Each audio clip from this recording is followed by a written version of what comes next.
दुनिया के किस देश में एनआरसी नहीं है? दुनिया के हर देश में एनआरसी का संबंध देश की सुरक्षा के साथ है। First commitment of making NRC that was made in our parliament by first prime minister Pandit Jawaharlal Nehru in 1950।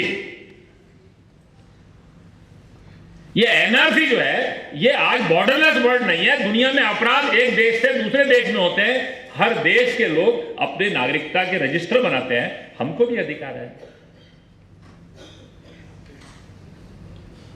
वो एनआरसी बनाने का तरीका क्या हो सकता है, आप उस पर सुझाव लेकर आ सकते हो, डिस्कशन कर सकते हो।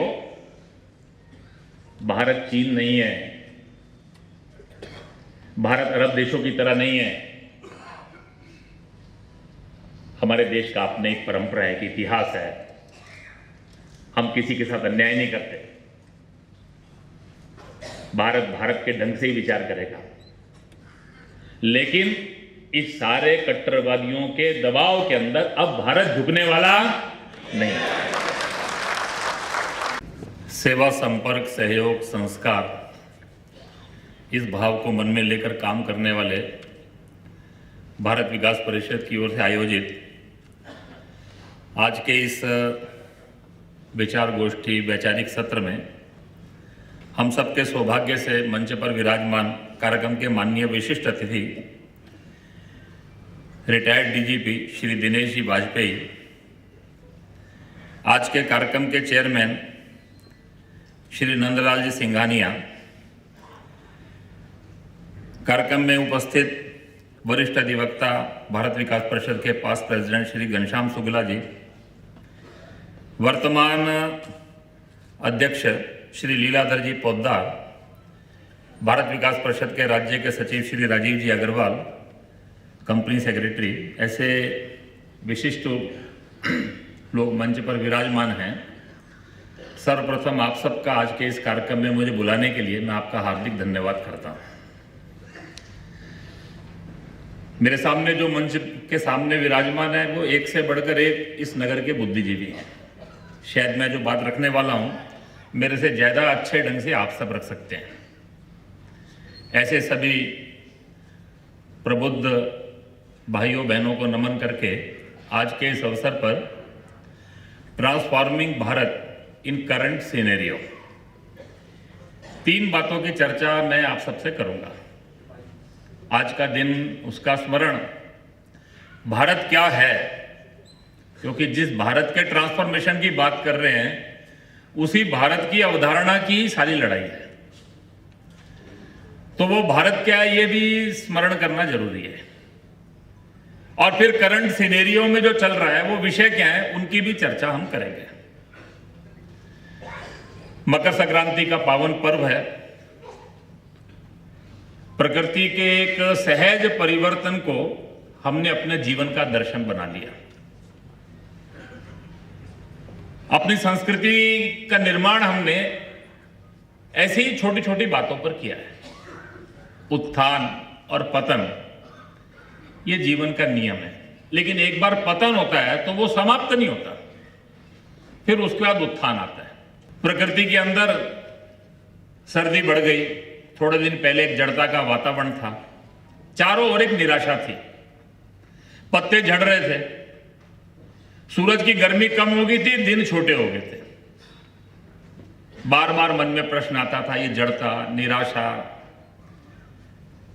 वातावरण में व्याप्त नकारात्मकता, काम न करने की इच्छा, ये समाप्त होगी क्या? संक्रांति का पर्व ये संदेश लेकर आता है कि ये हमेशा रहने वाला नहीं है।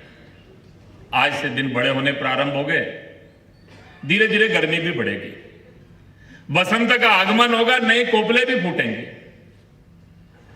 प्रकृति में चारों ओर चैतन्य आएगा, अंधकार के बाद प्रकाश आएगा। वास्तव के अंदर ये निराशा, नकारात्मकता, आलस्य ये हमेशा नहीं रहते हैं। लेकिन जब ऐसा वातावरण होता है तो उस समय थोड़ा धैर्य रखना पड़ता है। ऐसा जब वातावरण होता है तो उस समय अपने को बचा के रखना पड़ता है। जो धैर्य नहीं रख पाते, जो बचा नहीं पाते, वो समाप्त हो जाते हैं। बहुत सारे पेड़ सर्दी की भीषणता को सहन नहीं कर पाते, वो जल जाते हैं, दोबारा बसंत आता है, उनमें कोपलें नहीं फूटती। लेकिन ये परिवर्तन धीरे धीरे आता है, एकदम नहीं आता। हमारी अवधारणा संक्रांति की है, क्रांति की नहीं। जो परिवर्तन एकदम आता है वो प्रलय लाता है, वो बाढ़ लाता है, वो भूकंप लाता है, वो तूफान लाता है, वो विनाश लाता है। परिवर्तन जो सहज आता है वो संक्रांति बनता है, वो स्थायी होता है। आज के दिन का स्मरण पूज्य स्वामी विवेकानंद जी का भी स्मरण है। उनका जन्म भी संक्रांति के पर्व पर ही हुआ। स्वामी जी का जन्म जिस समय हुआ तो एक प्रश्न था, उस प्रश्न को लेकर वो विश्व में घूमे, भारत में भी घूमे। दुनिया का सबसे प्राचीन समाज, पुरानी संस्कृति, ये गुलामी क्यों? हर समय अपनी निंदा करना, दूसरों के अनुकरण अनुसरण में ही अपने जीवन की धन्यता मानना, ये कैसे आ गया? नचिकेता के संतानें जो यमराज के दरवाजे के सामने जाकर खड़ा होकर ब्रह्म ज्ञान प्राप्त कर सकती थी, जिनका उद्घोष ही किरणवंतो विश्वमार्यम था, जिनके बच्चे भरत अपने बालकपन के अंदर सिंह के दांत गिनते थे, वो समाज पुरुषार्थ विहीन कैसे हो गया? स्वामी जी ने सब खोजने के बाद कहा, उन्होंने कहा ये जो समाज के अंदर आज जो वातावरण दिखाई दे रहा है, आत्महीनता, आत्मनिंदा, इसका कारण है आत्मगौरव शून्यता। हम अपना गौरव समाप्त कर बैठे, उसके कारण से आत्मविश्वास समाप्त हो गया, उसके कारण से पुरुषार्थ खत्म हो गया। और ये आत्मगौरव शून्यता इसलिए आई, इस समाज की सबसे बड़ी समस्या है वो है आत्मविस्मृति। हम भूल गए हम कौन है। ये भारत क्या है, ये हिंदू क्या है, हम कौन है? इस धरती के ऊपर जो भी आता है वो कोई अकारथ नहीं आता, भगवान ने उसको कोई काम दिया है। इस भारत का लक्ष्य क्या था, इस हिंदू का लक्ष्य क्या था? दुनिया के बाकी राष्ट्रों जैसा भारत का राष्ट्र का जीवन नहीं है। भारत एक यात्रा है, सनातन यात्रा है। वास्तव के अंदर इस पश्चिम के शिक्षण में से जो समाज का एक वातावरण बना, उसमें से हम इस भारत को भूल गए। जब हम ट्रांसफॉर्मेशन ऑफ भारत की बात कर रहे हैं तो सबसे पहली बात यह है कि हमको समझना है ये भारत क्या है। ये जो पश्चिम का नेशन स्टेट है, इसमें से हम भारत को नहीं समझ सकते। 400 साल पहले यूरोप से अलग अलग देशों की सेनाओं ने अमेरिका पर हमला किया। कहीं पर डच ने, कहीं पर ब्रिटिश ने, कहीं पर फ्रेंच ने, कहीं पर स्पेन ने, जगह जगह कॉलोनियां बन गई, दर्जनों कॉलोनियां बन गई। 6 करोड़ से ज्यादा मूल निवासियों की हत्या की उन्होंने। काम करने के लिए लोग चाहिए थे, अफ्रीका के जहाजों में भर भर के, जिनको वो निग्रो बोलते थे, ऐसे लोगों को लेकर आए। 1/3 से ज्यादा लोग रास्ते में ही मर गए। सैकड़ों वर्ष उनको गुलाम बना के रखा। जब थोड़ा तरक्की होनी शुरू हुई तो प्रश्न खड़ा हुआ कि अंग्रेज, वही इंग्लैंड से आए हुए लोग, वो हम पर राज क्यों करें? तो आजादी का संघर्ष शुरू हो गया। ब्रिटिशर जो आए थे एंग्लो सेक्सन, वो एंग्लो सेक्सन जो इंग्लैंड में थे, कोई सिद्धांत नहीं, स्वार्थ, हित संबंध, वो 12 कॉलोनियों का फेडरेशन बन गया। आपस में लड़ते रहे। वो आपस में लड़ते लड़ते कौन कितने अधिकार ले सकता है, इसमें से फेडरल स्ट्रक्चर का जन्म हुआ। उसमें से बना यूनाइटेड स्टेट्स ऑफ अमेरिका। आपस के युद्ध प्रारंभ हुए, 20% आबादी उन युद्धों के अंदर समाप्त हो गई। आज दुनिया के अंदर लोकतंत्र, मानव अधिकार, रिलीजियस फ्रीडम, बहुलतावाद, प्लूरलिज्म का उपदेश देने वाले अमेरिका राष्ट्र का यह इतिहास है। केवल 250 वर्ष पहले यह राष्ट्र जन्मा। यह आज का इटली जो है, यह 150 वर्ष पुराना है। ये आज का जर्मनी ये 150 वर्ष पुराना है।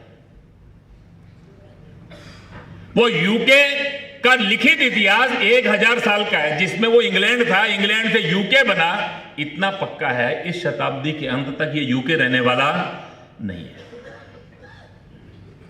दुनिया के राष्ट्रों का जो जन्म हुआ है युद्धों, महत्वाकांक्षाओं, संघर्षों, स्वार्थों, किसी की साम्राज्य Lipsa. First second world war के बाद दुनिया में 40 से ज्यादा नए देश जन्म ले गए। क्या दुनिया के ऐसे नेशन स्टेट के प्रिज्म से हम भारत को देख सकते हैं क्या? दुनिया के अंदर भारत एक ऐसा अद्भुत राष्ट्र है, जो राष्ट्र ऐसा है जहां राष्ट्र पहले जन्मा, राज्य बाद में आया। यहां राष्ट्र की कल्पना नेशन स्टेट नहीं है। हमारे पूर्वजों ने सत्य का साक्षात्कार किया, सब में एक ही तत्व को देखा। वो जो सब में एक तत्व को देखा, तुझ में राम, मुझ में राम, सब में राम समाये, आत्मवत सर्वभूतेषु, वो देखने के बाद उन्होंने कहा जड़ चेतन, पृथ्वी में रहने वाला जीव जंतु, प्रकृति, सब में वो तत्व है। तो वो सब में वो तत्व है, तो सबके कल्याण में ही मेरा कल्याण है। ये चेतन और जड़ जो कुछ भी दिखता है, अगर किसी को कष्ट होता है तो उसका असर मेरे पर होना पड़ेगा। आज ग्लोबल वार्मिंग की बात करने वाले, आज इकोलॉजिकल डिस्टर्बेंसेस की बात करने वाले, ऐसे सारे लोगों को ये समझ में आज आ रहा है हमारे पूर्वजों ने इस सत्य का साक्षात्कार किया। हमारे पूर्वजों ने कहा कोई छोटा नहीं, कोई बड़ा नहीं, सब में वो एक तत्व है। और इसीलिए हमने मंत्र दिया सर्वे भवन्तु सुखिना। इसलिए हमने बात की वसुधैव कुटुंबकम। रंग, रूप, भाषा, खान पान सब अलग हो सकते हैं, लेकिन सब एक परिवार है, क्योंकि सब में एक तत्व है।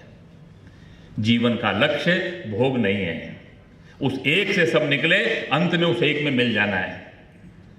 उस एक में मिलना है तो अपने को जीतना होगा, भोग से सुख मिलने वाला नहीं है। हमारे पूर्वजों ने इसको स्वीकार किया, त्याग और सेवा को जीवन का सूत्र बनाया। इसमें से एक हिंदू संस्कृति जन्मी, उस संस्कृति में से मूल्य पनपे, उस मूल्य में से समाज जीवन की रचनाएं खड़ी हुई। धर्म, अर्थ, काम, मोक्ष के आधार पर समाज खड़ा हुआ, इसमें से राष्ट्र बना। जीवन की व्यवस्थाओं के लिए राज्य की भी जरूरत होती है, लेकिन राज्य कोई भी हो, महत्व इस बात का है कि समाज कैसा होगा। इसलिए हमारे यहां सबसे ज्यादा जोर संस्कार पर दिया गया। भारत दुनिया का एक ऐसा राष्ट्र था जिसमें राज्य अनेक थे, राष्ट्र एक था। उत्तर, दक्षिण, पूर्व, पश्चिम अनेक राज्य थे। People were one. इस राष्ट्र का सूत्र था one nation, one people, one संस्कृति। एक राष्ट्र, एक जन, एक संस्कृति। हमारे यहां राजा लड़ते थे, समाज नहीं। मैं थोड़े दिनों पहले नेपाल में गया था। वहां मुझे कुछ कार्यकर्ता बहुत चिंतित थे। वो कहने लगे नेपाल भारत के संबंध अच्छे नहीं हैं, तो आपको क्या लगता है आगे क्या होगा? मैंने कहा कुछ नहीं होगा। उन्होंने कहा क्यों, आपको लगता नहीं कुछ कठिनाइयां खड़ी होंगी? मैंने कहा कोई नई बात है क्या? समाज ठीक रहना चाहिए। मैंने कहा नेपाल और टिहरी का राजा पहले नहीं लड़ते थे क्या? टिहरी का राजा जीतता था तो नेपाल को गुलाम नहीं बनाता था, नेपाल का राजा जीतता था तो टिहरी का लूटमार नहीं करता था। नेपाल और टिहरी के राजा लड़ते थे, कोई जीतता था, कोई हारता था, लेकिन दोनों की प्रजा के आपस के रिश्ते नाते चलते रहते थे। हमारे यहां राष्ट्र एक था, राज्य अनेक थे। People were never divided. देश के किसी भी हिस्से का कोई भी व्यक्ति कहीं पर भी जाकर रह सकता था। इस राष्ट्र का जन्म किसी के युद्ध महत्वाकांक्षा में से नहीं हुआ, और इसलिए दुनिया का एक अद्भुत राष्ट्र है। इस राष्ट्र का प्राण है धर्म। हर राष्ट्र का एक वैशिष्ट्य है। भारत का प्राण है धर्म। इस देश के जीवन का अधिष्ठान है आध्यात्मिकता, स्पिरिचुअलिटी। और इस भारत का लक्ष्य है, जिसको स्वामी जी ने कहा ईश्वर प्रदत्त लक्ष्य, इस भारत को जो मिला, जो हिंदू को मिला, जो हम भूल गए। जब कोई अपने लक्ष्य को भूल जाता है तो उसके जीवन की सार्थकता खत्म हो जाती है, उसका अंत निश्चित है। इसलिए हमको स्मरण करना है, इस राष्ट्र का प्राण है धर्म, इसके जीवन का अधिष्ठान है आध्यात्मिकता, और हमारा लक्ष्य है विश्व का कल्याण, पूरे विश्व का मार्गदर्शन करना। हमारे देश के लोग सारी दुनिया में गए, हमने जाकर कहा स्वं स्वं चरित्रम शिक्षदेन पृथ्वीया सर्वमानवा। हमको देखो, हमारे जीवन को देखो। अगर आपको ऐसा लगता है कि हमारे में कुछ विशेष बात है तो हम जैसे बन जाओ। हमने दुनिया में कॉलोनियां नहीं बनाई, हमने शोषण नहीं किए।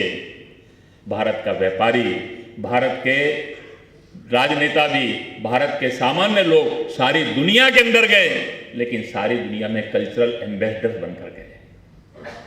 हम यूरोप से पहले अमेरिका में पहुंचे, वो अमेरिका इंडिया हो गया। इसीलिए जाते उन्होंने कहा रेड इंडियंस। हमारे देश की संस्कृति दक्षिण पूर्व एशिया के अंदर पहुंची, जो आज भी आपको जावा, सुमात्रा, कंबोडिया, लाओस, वियतनाम में दिखाई देगी। पूरा सेंट्रल एशिया बौद्ध हो गया, चीन, जापान, पूरी दुनिया के अंदर हम गए। ये भारत क्या है, ये समझने की जरूरत है। 1000 साल की गुलामी, संघर्ष, उससे पहले का 500-600 वर्ष का हमारे समाज का पतन, जिसके कारण से इस समाज में एक आत्मविस्मृति आ गई। 15 अगस्त 1947 को देश की आजादी के साथ, इस स्वतंत्रता के साथ एक नई यात्रा शुरू हुई, एक संघर्ष नया शुरू हुआ। अंग्रेजों के खिलाफ संघर्ष समाप्त हो गया, वो भारत की अवधारणा की लड़ाई का संघर्ष प्रारंभ हो गया। भारत कोई नया राष्ट्र है क्या? भारत अनेक राष्ट्रों का समूह है क्या? अंग्रेज भारत में नहीं आते तो क्या ये राष्ट्र नहीं बनता? दुर्भाग्य से इस देश के अंदर ये जो कुछ करंट सिनेरियो में हमको दिखाई दे रहा है, जिसके कारण से हम सब देशभक्त लोगों का मन कभी कभी व्यथित होता है, ये कोई नई बात नहीं है। वास्तव में ये जो अवधारणा की लड़ाई है, यही महत्वपूर्ण है। जिन दिनों, पिछले दिनों ये सीए की सारी डिबेट चल रही थी, इस सारी डिबेट के अंदर मैं जब विचार कर रहा था तो कहां बात आकर खड़ी हो रही थी। कपिल सिब्बल साहब का एक स्टेटमेंट था, थोड़े दिन पहले की बात है। उन्होंने कहा नरेंद्र मोदी जी ने कांग्रेस के जो कठिन प्रयास उन्होंने किए, ये भारत जिसका नाम ही विविधता है, उसको एक रखने के लिए अगर उनको ये समझ होती, उसके प्रति श्रद्धा होती, तो उनको समझ में आता कि हिंदुत्व इस देश के लिए कितना बड़ा अभिशाप है। अर्थात कांग्रेस नहीं आता तो ये विविधता एकता में नहीं बदलती। ये कांग्रेस के प्रयासों से हुआ है। और हिंदुत्व खड़ा हो जाएगा तो किनके समर्थन में वो बात कर रहे थे, जो बोल रहे थे भारत तेरे टुकड़े हो गए, उनका समर्थन करते हुए वो ये बातें बोल रहे थे। कारण क्या है? ये सब अवधारणा की लड़ाई है। फ्री कश्मीर, इंशाअल्लाह, इंतफदा, उनके साथ खड़े होकर बोलने वाले कपिल सिब्बल साहब के लिए हिंदुत्व एक अभिशाप है। वास्तव में ये जो 2019 का साल है, 3 बातों के लिए हमेशा याद रखा जाएगा। इस भारत की अवधारणा की लड़ाई की 3 महत्वपूर्ण घटनाएं इस महीने के अंदर घटी, इस वर्ष के अंदर घटी हैं। पहली, 5 अगस्त को भारत के राष्ट्रपति ने अनुच्छेद 370 के अंतर्गत जो उनको शक्तियां प्राप्त थी, उसका उपयोग करते हुए भारत के संविधान को जम्मू कश्मीर में लागू कर दिया। भारत के संविधान को जम्मू कश्मीर में लागू करते ही इस देश की एक ऐतिहासिक घटना घटी। भारत की अवधारणा क्या है? 1 नेशन 1 पीपल।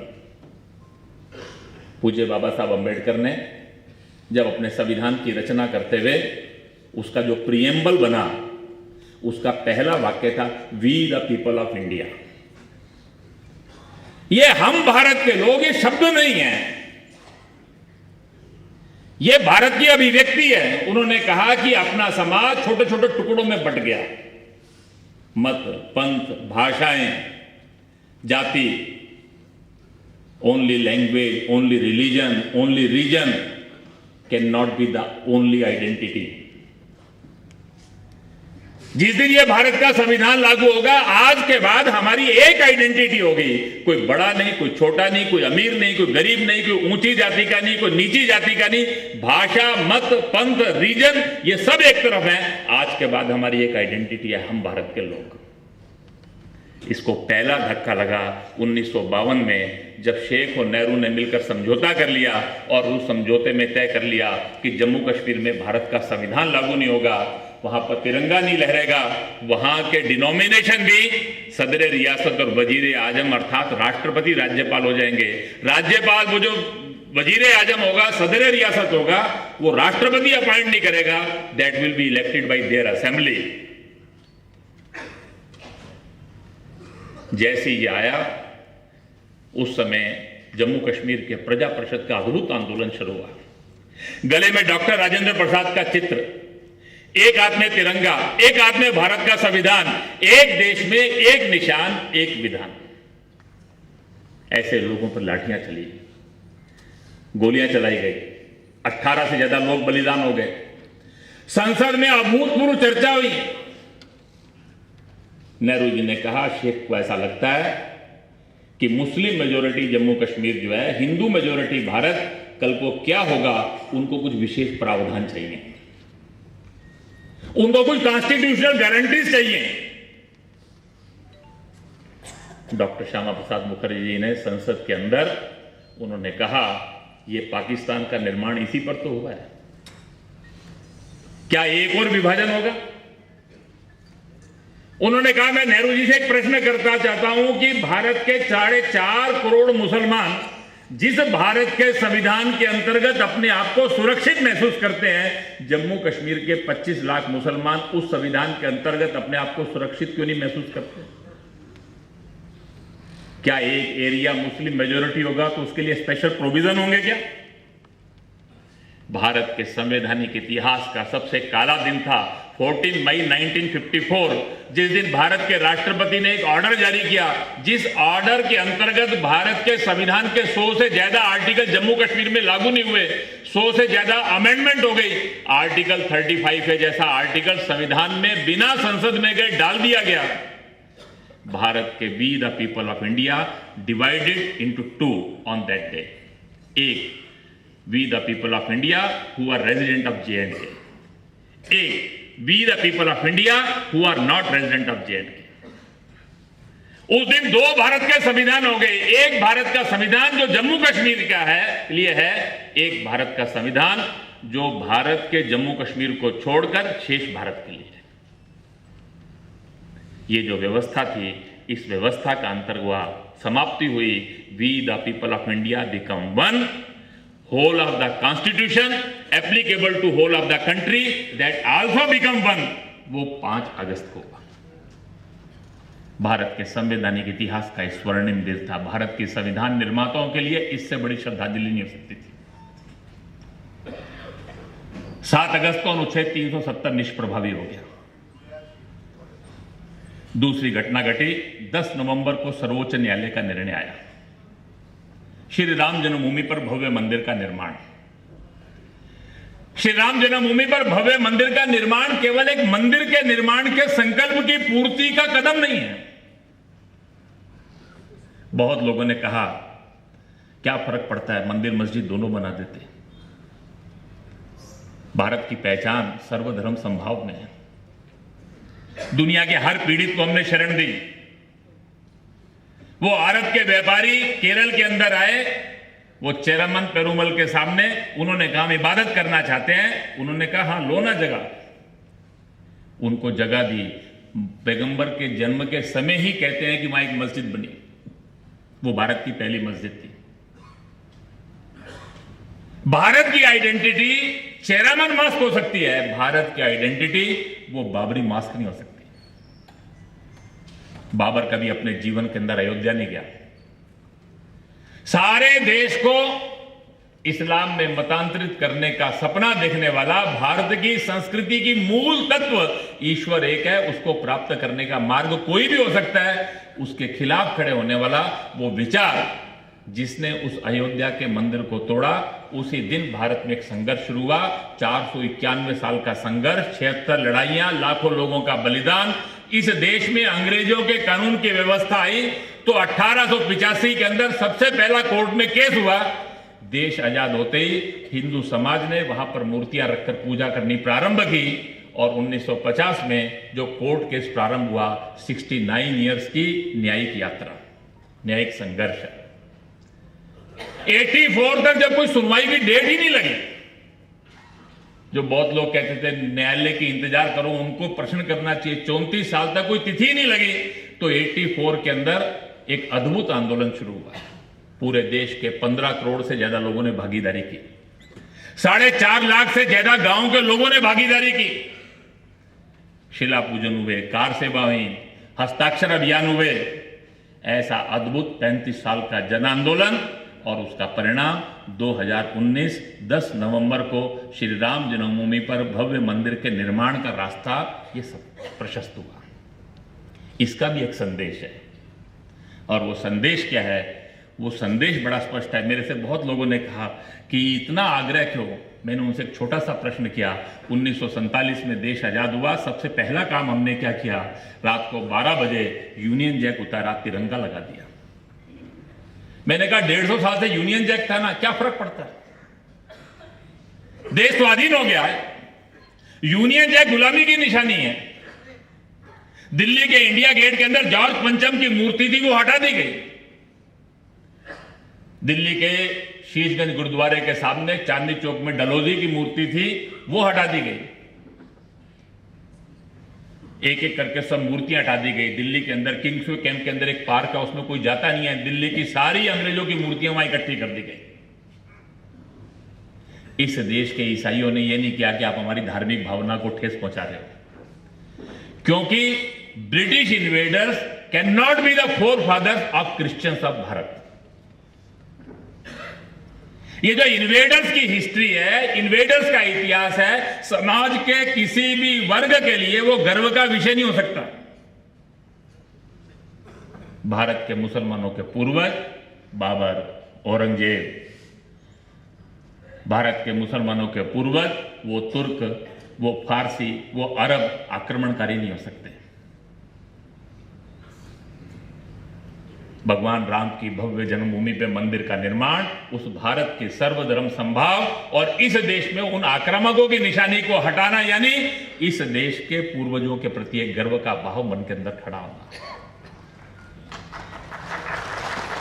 उसी के साथ एक तीसरी घटना घटी जिसको लेकर समाज में बड़ी चर्चा है। हम सब लोगों के मन के अंदर भी बहुत प्रश्न है। 8 दिसंबर को कैबिनेट में एक फैसला हुआ, 9 और 11 दिसंबर को संसद में उसकी चर्चा हुई, प्रस्ताव पारित हुआ। 12 दिसंबर को उसको लागू किया गया, जिसको कहा गया सिटीजनशिप अमेंडमेंट एक्ट। उस सिटीजनशिप अमेंडमेंट एक्ट के अंदर special provisions for the citizenship of the persecuted minorities of Pakistan, Bangladesh and Afghanistan.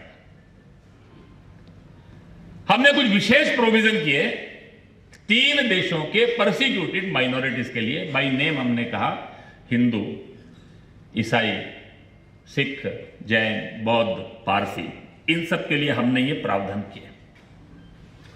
जैसे ये प्रावधान हुए, अनेक लोगों ने, किसी ने कहा एंटी मुस्लिम, किसी ने कहा against the preamble of Bharat our constitution, किसी ने कहा भारत के संविधान में आर्टिकल 14, 21, 25 इसके खिलाफ है। बहुत लोगों ने कहा कि आइडिया ऑफ भारत के खिलाफ है। मैं ऐसे सारे लोगों को सामने एक ही बात कहता हूं कि कुछ विचार कभी कभी ठंडे दिमाग से करिए, तथ्यों के आधार पर करिए। और खासकर जो आज जो प्रबुद्ध लोग उपस्थित हैं, मैं उन सब लोगों से कहूंगा कि भावनाएं बड़ी महत्वपूर्ण है, भावनाओं का बड़ा स्थान होता है, लेकिन भावना से भी ऊपर उठकर तथ्यों पर हमको रैशनल ढंग से विचार करना चाहिए। और ऐसे कुछ तथ्यों की चर्चा मैं आप सबके सामने शेष बचे हुए समय के अंदर ये करने वाला हूं। भारत के संविधान में सिटीजनशिप का जो विचार हुआ वो 10, 11, 12, 10th, 11, 12 ऑफ द अगस्त 1949 में हुआ। 3 दिन चर्चा हुई, बहुत सारी चर्चा करते हुए अनेक संविधान सभा के सदस्यों के मन में बहुत सारी आशंकाएं थी। कारण था, देश का विभाजन हो गया था, देश का एक हिस्सा पाकिस्तान बन गया था, एक बड़ा वर्ग था जो पाकिस्तानी बन गया, लेकिन वो पाकिस्तानी मन से था नहीं, उसको हमने पाकिस्तानी बना दिया, उस पर अत्याचार शुरू हो गए, लोग आना शुरू हो गए थे, कुछ अब आ गए थे, कुछ कल आ सकते हैं। ऐसे सारे प्रश्नों का विचार करते हुए अनेक बातों की चर्चा वहां पर हुई, अनेक लोगों ने सब बातें कही, बहस लंबी चल रही थी। पूज्य बाबा साहब अंबेडकर उन्होंने कहा कि अभी हम जो संविधान सभा में विचार करने के लिए बैठे हैं, only the limited aspect to define the citizens, who will be the citizens on the date of commencement of the constitution. जिस दिन संविधान बनेगा उस दिन भारत का नागरिक कौन होगा, हम केवल इसका विचार करने के लिए यहां बैठे हैं। और इसके बाद the whole prerogative will be with the parliament. भविष्य में क्या होगा, कैसी परिस्थितियां बनेंगी, किनको नागरिकता देनी है, कैसे देनी है, उसके लिए क्या प्रोविजन करने हैं, ये सारा का सारा विचार जो है, उन्होंने कहा it will be decided according to the situation, according to the conscious in the future. We are only here to define who will be the citizens on the date of the commencement of the constitution. केवल एक limited समय विषय पर हमारा विचार हुआ। नागरिक कौन है, परिभाषा होगी। ये पार्लियामेंट को विचार करने का पहला मौका उनके ही सामने आ गया। अभी आप तुलना करिएगा दोनों की, इस 10, 11, 12 को क्या हुआ संसद के अंदर और उस समय क्या हुआ। 5 नवंबर 1950, नवंबर 5, 1950, बाबा साहब अंबेडकर व लॉ मिनिस्टर, वो कानून मंत्री थे, उन्होंने प्रारूप बनाया, ड्राफ्ट बनाया। नेहरू जी ने प्रस्तावना रखी, नेहरू जी ने वो ड्राफ्ट सबके सामने रखा और उस ड्राफ्ट का उन्होंने नाम रखा द इमिग्रेंट्स ब्रैकेट में एक्सपेल्शन फ्रॉम आसाम एक्ट 1950। क्या यह केवल 26 जनवरी 1950 को संविधान बना और 5 नवंबर, अभी 10 महीने पूरे नहीं हुए, नागरिकता को लेकर पहला प्रस्ताव रखा गया। और वो क्या रखा गया, आज जो सब बातें कर रहे हैं, तरह तरह की चर्चा कर रहे हैं, उसका पहला विषय था to expel all those who entered Assam illegally. वो जो घुसपैठिए असम के अंदर आ गए हैं, जो अवैध रूप से आ गए हैं, ऐसे लोगों को एक्सपेल करना। और दूसरी बात, exclude from it those who came India due to civil disturbances. Pakistan Bangladesh की परिस्थितियों के कारण से जो आ गए, उन लोगों को छोड़कर जो अवैध रूप से आ गए, उन लोगों को एक्सपेल करना, यह प्रपोजल था। नेहरू जी ने कहा इस सिविल डिस्टर्बेंस के कारण जो आए हैं वो हमारे भाई हैं, उनके प्रति हमारी जिम्मेदारी है, उस दायित्व को हमें पूरा करना है। और अगर उस दायित्व को पूरा करते हुए कानूनी तौर पर कोई अड़चन आएगी तो उसको भी हम मार्ग को प्रशस्त करेंगे। यह उनका भाषण था। 1964 से लेकर 1972 फिर करोड़ों लोग आए, 1 करोड़ से ज्यादा लोग आए। 1971 के अंदर 30 लाख हिंदुओं की हत्या हुई। उस 30 लाख हिंदुओं की हत्या पर बांग्लादेश बना। 1972 के अंदर इंदिरा मुजीब एक्ट हुआ। उसके अंदर जो लोग आ गए थे अब वापिस नहीं जाना चाहते, हम उनको रिहेबिलिटेट करेंगे, यहां पर सेटल करेंगे, we will give the citizenship. ये it was the commitment of Shrimati Indira Gandhi, prime minister. Indira ji ने आश्वासन दिया और 1972 के अंदर ऐसे 1,99,72,000 दैट वाज द नंबर। उस समय ऐसे सब लोगों को भारत में नागरिकता देने का वादा ये हमने किया। कभी कभी ऐसा लगता है कि ऐसा कैसे हो गया।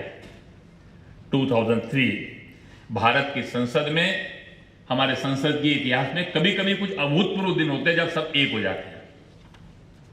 बहुत कम ऐसा होता है। एक तो ऐसा होता है जब अपनी तनख्वाहें बढ़ानी होती है तब एक होते हैं। इसके अलावा बहुत ऐसे रेयर ओकेजन हैं जब एक होते हैं, और ऐसा ही एक रेयर ओकेजन आया 2003 के अंदर। भारत के उस समय के संसद में विपक्ष के नेता डॉक्टर मनमोहन सिंह जो प्रधानमंत्री बने, वो अपील कर रहे थे, अडवाणी जी प्रस्ताव रख रहे थे, कम्युनिस्ट ताड़ियां बजा रहे थे। विषय क्या था? पाकिस्तान से आए हुए ऐसे दुर्भाग्यपूर्ण पीड़ित हिंदू जिनको वहां पर अत्याचारों के कारण से छोड़कर आना पड़ रहा है। कितना सरलता का प्रस्ताव रखा गया।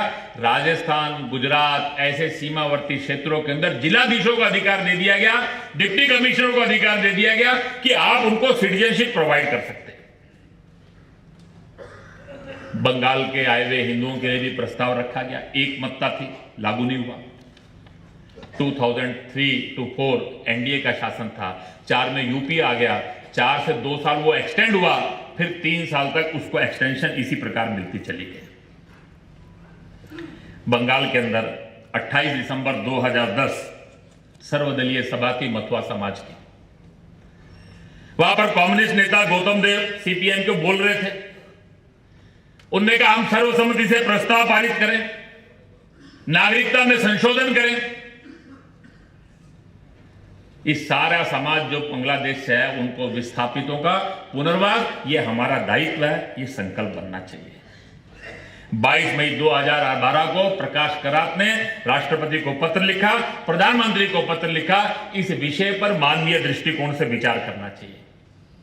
सीपीआई का वरिष्ठ सांसद भूपेश गुप्त सबसे ज्यादा इसको लेकर चिंतित थे। 1964, 70, 74 संसद में उनके एक के बढ़कर एक भाषण है, बड़े लंबे लंबे भाषण है इन विषयों के ऊपर।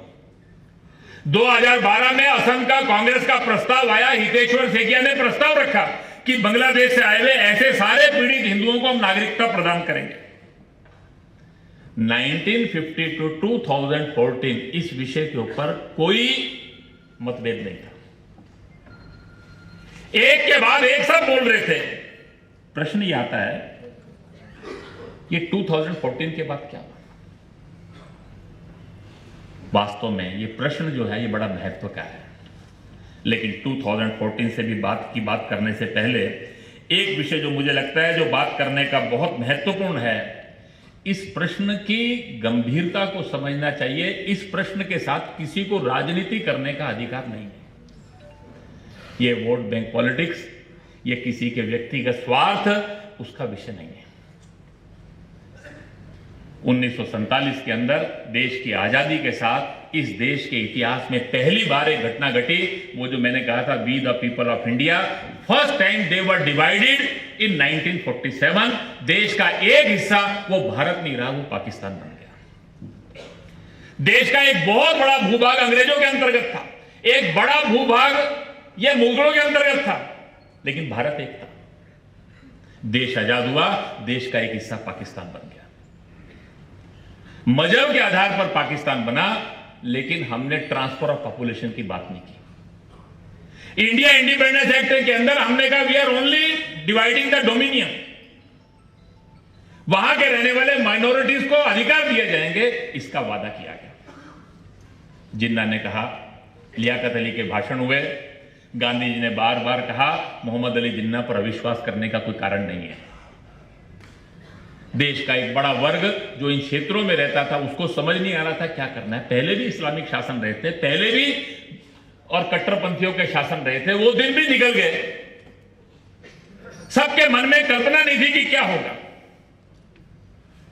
लेकिन एक 2-3 वर्षों के अंदर ही वहां एक जबरदस्त संघर्ष प्रारंभ हो गया। 15 अगस्त 1947 को एक नया देश जन्मा जिसका नाम था पाकिस्तान। वहां का रहने वाला पाकिस्तानी हो गया। एक बड़ा वर्ग रात को भारत में सोया, सुबह पाकिस्तान में उठा। वो पाकिस्तानी था क्या? वो मन से कभी पाकिस्तानी बना था क्या? वो भारत का था, भारत का है, भारत का रहेगा। वो कभी पाकिस्तानी नहीं बना, बाई चॉइस वहां नहीं रहा, उसको समझ नहीं आया करना क्या है। आप कल्पना करिए कितना बड़ा मानवीयता का प्रश्न है। हम देश आजाद हुआ, आजादी के बाद हमारी तरक्की के मार्ग शुरू हो गए।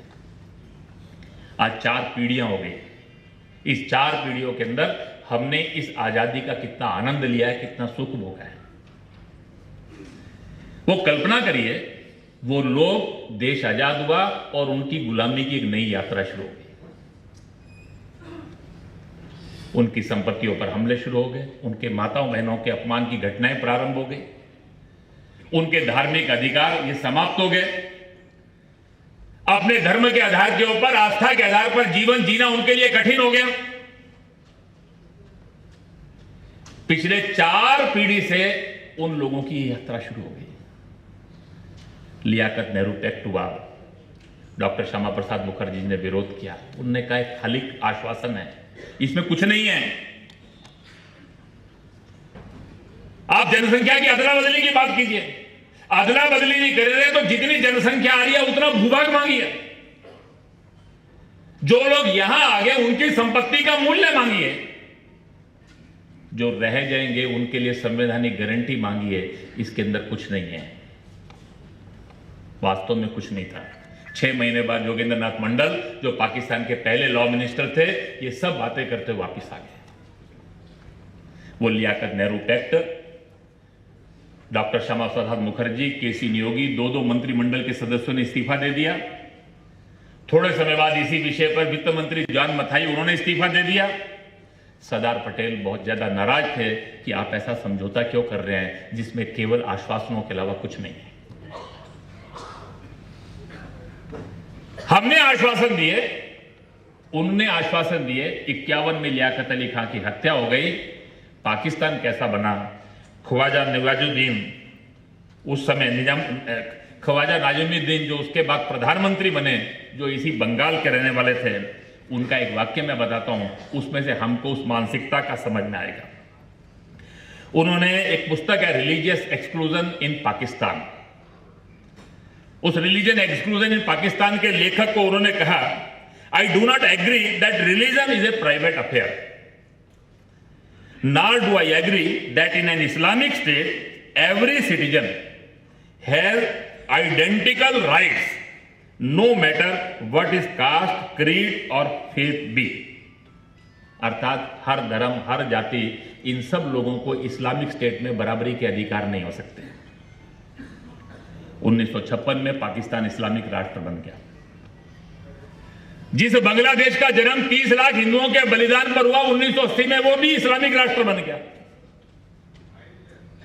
अफगानिस्तान तो इस्लामिक राष्ट्र बन ही गया।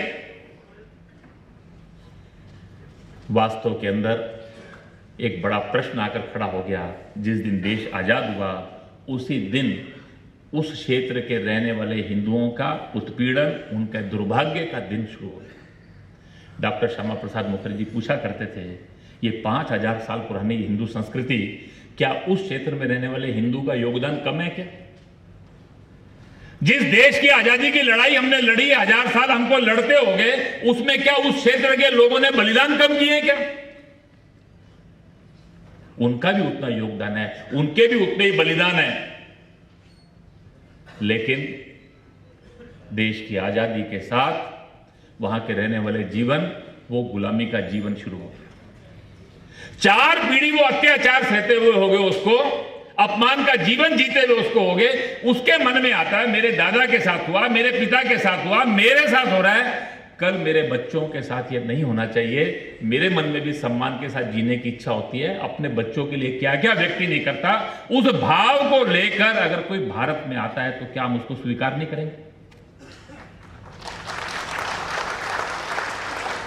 It is a constitutional and moral responsibility of Bharat. यह हमारा नैतिक और संवैधानिक दायित्व, हम कोई एहसान नहीं कर रहे।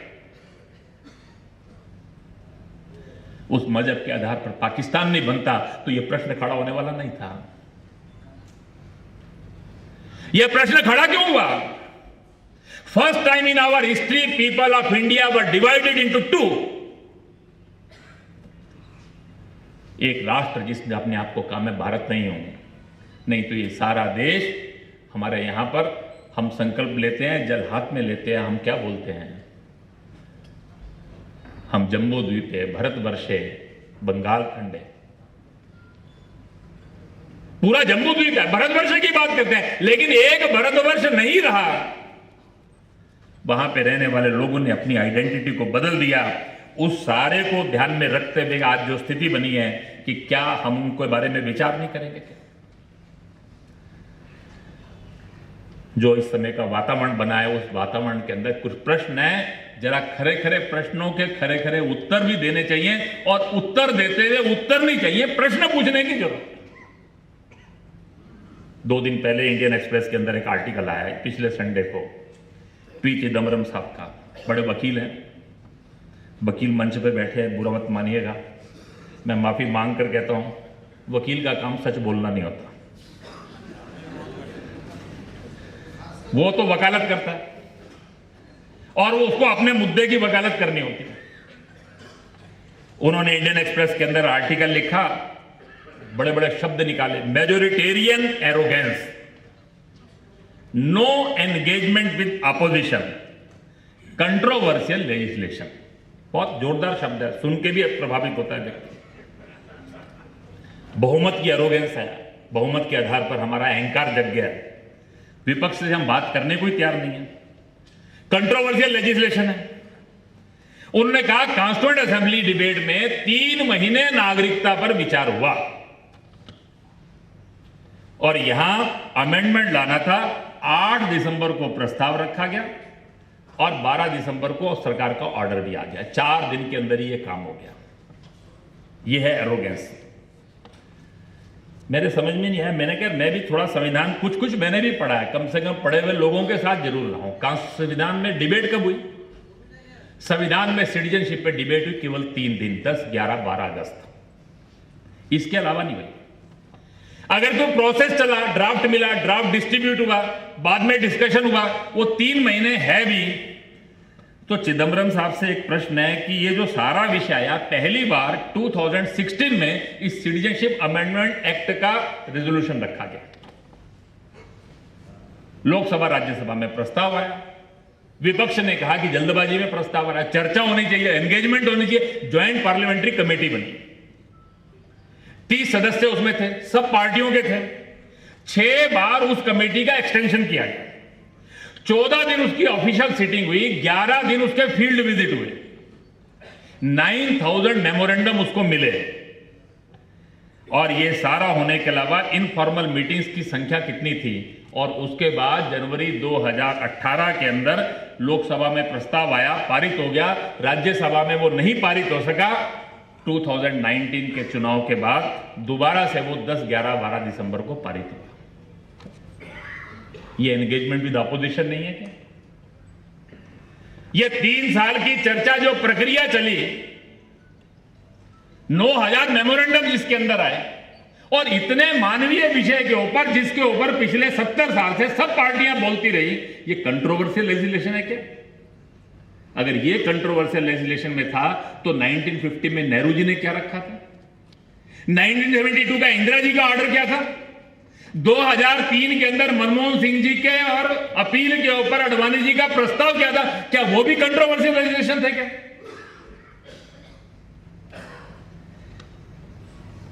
एरोगेंस की बात करते हैं, एरोगेंस की बात करते हुए वो कहते हैं कि इस देश के अंदर एरोगेंस बहुत बढ़ गई है। एरोगेंस बढ़ गई है, ये तो पता नहीं मैं क्या कह सकता हूं, लेकिन जो कांग्रेस का इतिहास जानते हैं, भारत के संविधान जब बन रहा था तो बाबा साहब अंबेडकर ने कहा कि कोर ऑफ द हार्ट, इस संविधान के अंदर अगर कोई चीज है तो that is a fundamental right. उन्होंने कहा जो फंडामेंटल राइट है, ये जो मौलिक अधिकार है, ये मेरे लिए सबसे महत्व की बात है, ऐसा उन्होंने उसके अंदर कहा। नेहरू जी देश के प्रधानमंत्री थे, अपनी आलोचना वो सुन नहीं सकते थे क्योंकि विकास ही वॉज अबव नेशन। 1950 में ही बाबा साहब के जीवित होते हुए ही उसी समय के अंदर एक पत्रिका थी मद्रास के अंदर, उसका नाम था क्रॉस रोड्स। उस क्रॉस रोड पत्रिका में रोमेश थापर करके कम्युनिस्ट नेता थे, उसके संपादक थे। उन्होंने नेहरू जी की बड़ी आलोचना की। नेहरू जी नाराज हो गए, राज्य सरकार ने केस किया, गिरफ्तार कर लिया हाई कोर्ट ने उनको कहा कि फंडामेंटल राइट है एक्सप्रेशन का, ये सब चीजों का, उन्होंने कहा इनको और बरी कर दिया जाए। आप हैरान होंगे, भारत के संविधान का पहला संशोधन किस बात पर होगा? इन 1951 भारत के संविधान का पहला संशोधन हुआ उस फंडामेंटल राइट के अंदर आर्टिकल 19(1)(a) और ओ ने क्या था? Abuse of freedom of speech and expression. और रमेश थापर को फिर जेल में डाल दिया गया उसके बाद।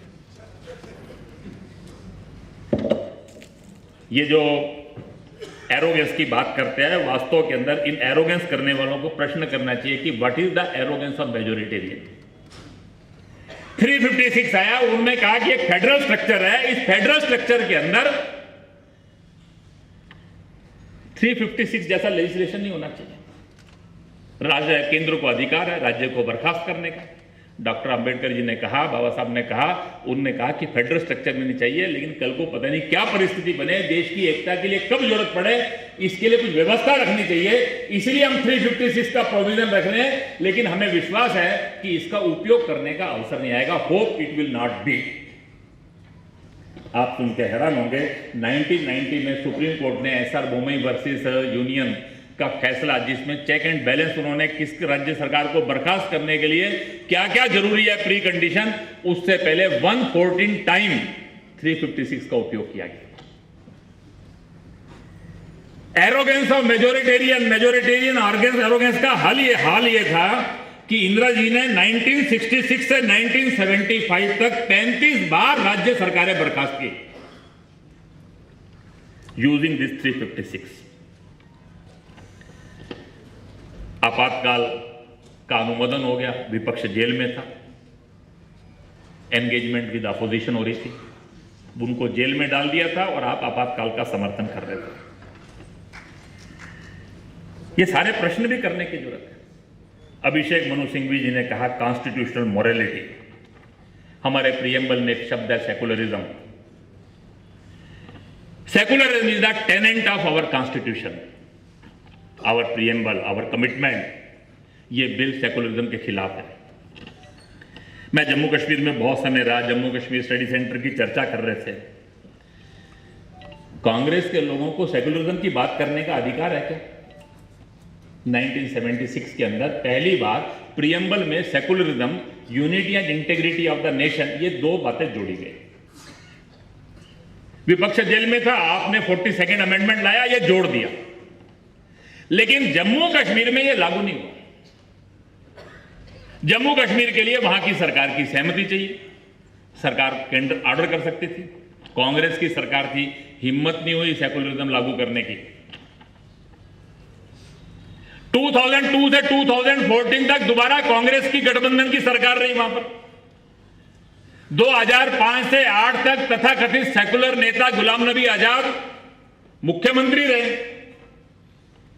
अनेक बार वहां के लोगों ने सेकुलरिज्म का प्रस्ताव रखा कि जम्मू कश्मीर के प्रियम्बल में भी सेकुलरिज्म जोड़िए, भारत के संविधान का जो सेकुलरिज्म है इसको जम्मू कश्मीर में भी एक्सटेंड कीजिए। माइनॉरिटी कमीशन बन गया, इस माइनॉरिटी कमीशन का ज्यूरिसडिक्शन जम्मू कश्मीर में कीजिए, जम्मू कश्मीर की माइनॉरिटीज को माइनॉरिटीज का हक दीजिए।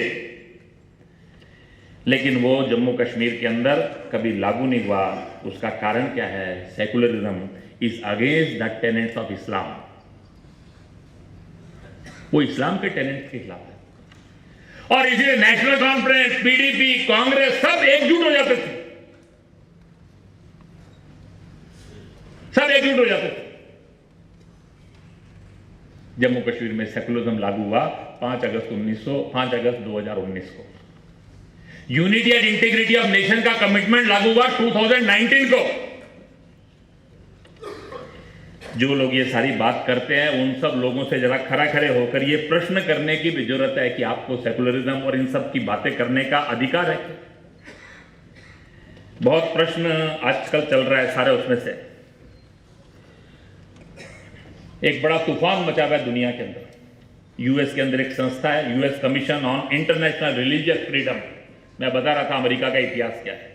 दुनिया में सबसे अधिक हेट क्राइम जिस देश में होते हैं वो अमेरिका है। Washington post, New York times, Reuters article और आर्टिकल क्या आ रहा है? प्रोजेक्ट हिंदू राष्ट्र प्रारंभ हो गया है। फासिस्ट नाजी रिजाइन चल रहा है भारत के अंदर, माइनॉरिटीज का प्रोसिक्यूशन शुरू हो गया। और उन्होंने कहा ये सिटीजनशिप अमेंडमेंट एक्ट जो है दिस इज अगेंस्ट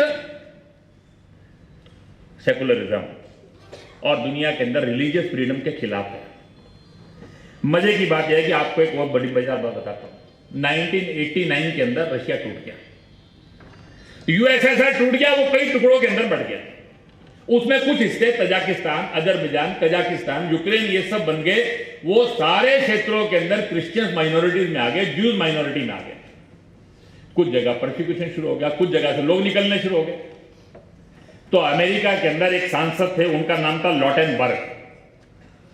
उनके नाम के ऊपर एक अमेंडमेंट है जिसको कहते हैं लॉटेनबर्ग अमेंडमेंट। वो जो लॉटेनबर्ग अमेंडमेंट है वो क्या है? उन्होंने कहा to protect the Jews and Christian minorities from the persecution in erstwhile states of Soviet Union. Soviet Union के आज तक के जो राज्य हैं उनके अंदर रहने वाले ज्यूज और क्रिश्चियन जो माइनॉरिटीज हैं उनको परसिक्यूशन से बचाने के लिए अमेरिका के अंदर उनको शरणार्थी और नागरिकता का अधिकार देने में प्राथमिकता दी जाएगी। Priority will be given to these persecuted minorities of erstwhile states of the Soviet Union by name Jews and Christian। ये 1989 में अमेंडमेंट आया, ये आज तक लगातार चल रहा है। 2006 के अंदर ईरान में भी ऐसे अत्याचार शुरू हो गए, वहां से भी क्रिश्चियन, जूस, बहाई इन सब का प्रोसिक्यूशन होना शुरू हो गया, वो वहां से विस्थापित होना शुरू हो गए। एक नया अमेंडमेंट आया, उसको कहते हैं स्पेक्टर अमेंडमेंट। अभी इसको बोलते हैं लॉटेनबर्ग स्पेक्टर अमेंडमेंट। और वो लॉटेनबर्ग स्पेक्टर अमेंडमेंट जो है 2018 में ट्रंप साहब आ गए, 17 में इनको बड़ी चिंता हो गई, ये तो पता नहीं रहने दे, तो एंटी रिफ्यूजीज है, शरणार्थी के खिलाफ है। एक बहुत बड़ा अभियान चला वहां के अखबारों में। ये जो US commission on international religious freedom है, उन्होंने एक अभियान चलाया और बाद में संतुष्टि व्यक्त की कि हमारे प्रयासों के कारण से लॉटेनबर्ग और स्पेक्टर अमेंडमेंट लागू है। ज्यूज, क्रिश्चियंस, बहाई इन सब के लिए America, erstwhile states of Soviet union, Iran के लिए वो अमेंडमेंट ला सकता है। भारत, पाकिस्तान, बांग्लादेश, अफगानिस्तान की परसिक्यूटेड माइनॉरिटीज के लिए नहीं। क्या वो जहन्नुम में जाएंगे? Whether they will go in the hell? इन सारे जो तथाकथित मानव अधिकार, रिलीजियस फ्रीडम की बात करने वाले लोगों से एक एक को पकड़कर प्रश्न करने की जरूरत है। ये दुनिया के दोहरे मापदंड चलाने वाले लोग, हर एक के बारे में बात की जा सकती है। गुलाम नबी आजाद जी के बारे में बात की जा सकती है। गुलाम नबी आजाद जी ने कहा देश के अंदर सेकुलरिज्म खतरे के अंदर पड़ गया है। जो लोग उनके क्षेत्र को जानते हैं वो कल्पना कर सकते हैं कि वहां की स्थिति क्या है। और कांग्रेस ने 1946 का चुनाव लड़ा देश को एक रखने के नाम पर। वो देश को एक रखने के नाम पर चुनाव लड़ा, सारा देश उनके साथ खड़ा हुआ। 1947 के अंदर सत्ता प्राप्ति की जल्दी के अंदर 3 जून 1947 को समाज के साथ विश्वासघात किया। डॉक्टर राजेंद्र प्रसाद ने पुस्तक लिखी इंडिया डिवाइडेड, विभाजन के नुकसान क्या हैं। नेहरू जी ने कहा क्या मूर्खतापूर्ण बात करते हो, शब्द बोला बेतुकी बकवास। केवल बकवास नहीं है, जिसकी तुक भी नहीं है कोई। आज मुसलमानों के लिए पाकिस्तान होगा, कल नाइयों के लिए नाइस्तान होगा, अछूतों के लिए अछूतस्तान होगा, भारत का रहेगा। देश के नेताओं ने कहा लाश के ऊपर विभाजन होगा, लेकिन ये सारे लोगों ने 3 जून 1947 को विभाजन के प्रस्ताव पर हस्ताक्षर कर दिए। हमको कहते हैं देश का बांटने वाला। ये देश को बांटने वाले की बात करने वाले लोगों ने देश के बांटने के प्रस्ताव पर हस्ताक्षर किया। ये भी नहीं सोचा कि वहां रहने वाले लोगों का क्या होगा, उसके लिए कुछ ठंडे दिमाग से विचार कर लो। उनको लगता था देश का वातावरण बन जाएगा, ऐसा बदल जाएगा, शायद ये विभाजन हो नहीं पाएगा। अंग्रेजों ने तो 1 साल का समय दिया था इस विभाजन की प्रक्रिया को लागू करने के लिए। उन्होंने 15 अगस्त 1947 को ही देश आजाद कर लिया। सरहदी गांधी ने कहा नॉर्थ वेस्ट फ्रंटियर प्रोविंस के लोगों के साथ एक विश्वासघात है, it is a great betrayal. एक धोखाधड़ी है हमारे साथ। देश का विभाजन हुआ, 10 लाख लोग मारे गए, 2.5 करोड़ लोग विस्थापित हो गए। जिनके लिए सिटीजनशिप अमेंडमेंट एक्ट की बात चल रही है, ये 1.5-2 करोड़ लोग जो उसके बाद आए, ये भी उसी का परिणाम है। वास्तव के अंदर विचार करने की आवश्यकता है। आज के सारे समय के अंदर देश के अंदर ये जो सब वातावरण बनाया जा रहा है, ये वातावरण बनाने वाले लोगों को थोड़ा संभल कर समझने की भी जरूरत है। इसके पीछे की शक्तियों की भी देखने की जरूरत है। प्रोटेस्ट का अधिकार है, अपनी बात रखने का अधिकार है, उसकी कोई सीमा है कि नहीं? षड्यंत्रों को समझना पड़ेगा। उनने कहा छात्र सड़कों पर है, यूनिवर्सिटियां सड़कों पर है। कौन सी यूनिवर्सिटियां, कौन से छात्र? पिछले 6 वर्षों से वही गिनती के संगठन, popular front of India, I saw, Ambedkar student association, जहां अंबेडकर के अनुयायी नहीं है, नाम पर सामने 1-2 लोग रहते हैं, पीछे पीएफआई है। पेरियर के नाम के संगठन जो पेरियर की बात को मानते नहीं है, वो भी 2 चेहरे के सामने बैनर रहते हैं, पीछे चलाने वाला आईसा। इस देश के अंदर ये जो कट्टरपंथी, इस देश को टुकड़े टुकड़े करने का सपने देखने वाली शक्तियां, वास्तव में ये उनके सर्वाइवल की लड़ाई चल रही है। एक नेता ने कहा बड़ा कठिन समय आ गया है। कठिन तो समय आ ही गया है। एक बार 50 में सिमट गए, दूसरी बार 50 तक भी नहीं पहुंचे। पिछले 6 वर्षों से कभी लिंचिंग, कभी इंटॉलरेंस, कभी भीमा कोरेगांव, कभी एट्रोसिटी एक्ट के नाम के ऊपर, कभी रोहित वेमुला जैसी दुर्भाग्यपूर्ण मृत्यु जो होती है उसका लाभ उठाने की कोशिश करने वाले ये स्वार्थी लोग, ये वोट बैंक की पॉलिटिक्स करने वाले लोग, उनके साथ खड़े हुए राजनीतिक दल, वो लगातार विफल हुए हैं, इस बार भी विफल होंगे। क्योंकि ये देश आत्मविस्मृति से बाहर आ रहा है। अब ये देश आत्मविस्मृति से बाहर आकर आत्म साक्षात्कार को प्राप्त करके, ये citizenship amendment act, this is a constitutional and moral responsibility. Bharat की राष्ट्रीयता, one nation, one people, one संस्कृति। किसी ने कहा वो पाकिस्तान बांग्लादेश से मुसलमान, मैंने कहा कुछ परसिक्यूट होकर आएंगे, कुछ अत्याचार होकर आएंगे, उनके लिए हमारे यहां सिटीजनशिप के प्रोविजंस हैं। उस पर प्रायोरिटी से सोचने की जरूरत नहीं है। और अगर सबके लिए फ्री करना चाहते हो तो फिर विभाजन समाप्त कर दो।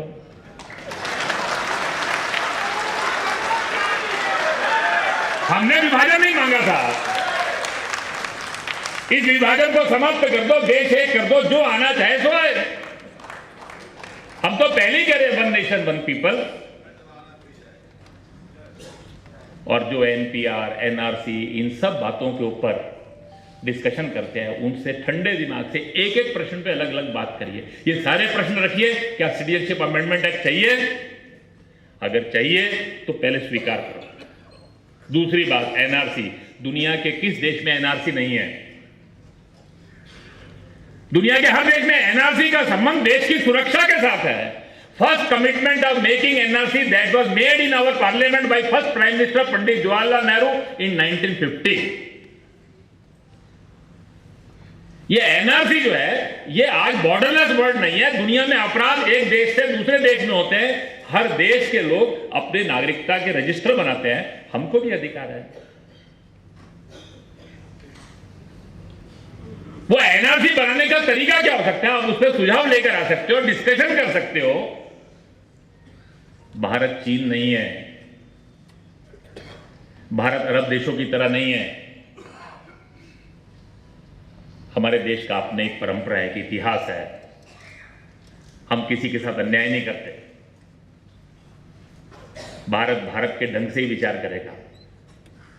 लेकिन इस सारे कट्टरवादियों के दबाव के अंदर अब भारत झुकने वाला नहीं।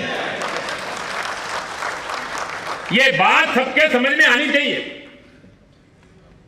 यह भारत की अवधारणा की लड़ाई है। इन करंट सिनेरियो ट्रांसफॉर्मिंग भारत, ये ट्रांसफॉर्मिंग भारत ये सारी दुनिया को बता रहा है one nation, one people, one संस्कृति। हम सबको बता देना चाहते हैं only language, only region, only religion that cannot be the only identity of any people of the nation। सब मत पंथ भाषाओं को विकसित होना है, समान रूप से होना है। देश की सब भाषाएं सबकी हैं, सब मत पंथ सबके हैं, सबको एक दूसरे के साथ सम्मान के साथ जीना ये सीखना है। लेकिन किसी के भावनाओं को ठेस पहुंचाकर दूसरों का तुष्टीकरण ये स्वीकार नहीं होगा। इन्वेडर्स की हिस्ट्री, इस पर गर्व करने का अधिकार समाज के किसी वर्ग को नहीं रहेगा। History of invaders can not B history of any section of the people of the nation. यह नहीं हो सकता। ये जो भारत ट्रांसफॉर्म हो रहा है, ये भारत अपने को खोज रहा है, आत्म साक्षात्कार कर रहा है। उस आत्म साक्षात्कार में गर्व भी है, जिम्मेदारी का एहसास भी है।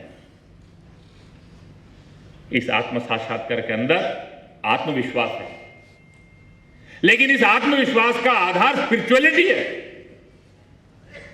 और हम अपने लक्ष्य को भूलने वाले नहीं हैं। कृणवंतो विश्वमार्यम वसुधैव कुटुंबकम, इस विचार को लेकर ये जो भारत खड़ा हो रहा है, इस कॉन्स्टिट्यूशन अमेंडमेंट बिल के आने के बाद ये जो कॉन्स्टिट्यूशन अमेंडमेंट एक्ट बना, आवश्यकता यह है सारे देश के अंदर एक सहमति बनाई जाए। हर राजनीतिक दल का व्यक्ति, समाज का हर वर्ग का व्यक्ति, देश के अंदर एक वातावरण बनना चाहिए। देश का हर राज्य, समाज का हर व्यक्ति ये कहे ऐसे सारे परसिक्यूटेड लोगों को केवल हम अधिकार नहीं देंगे, उनको सम्मान के साथ जीने के लिए जो कुछ भी करना पड़ेगा वो हम सब करेंगे। ये संकल्प सब मन में लेकर समाज में एक आम सहमति, समाज के अंदर एक संकल्प, समाज के अंदर एक कंसेंसस खड़ा करें, ऐसा अनुरोध करते हुए आप सब लोगों का धन्यवाद करते हुए मैं अपनी बात पूर्ण करता हूं और आज के कार्यक्रमों के आयोजकों का भी अभिनंदन करता हूं। इतने महत्वपूर्ण विषय के ऊपर उन्होंने आज चर्चा आप सबके बीच में आयोजित की। एक बार पुनः आप सबका हार्दिक धन्यवाद।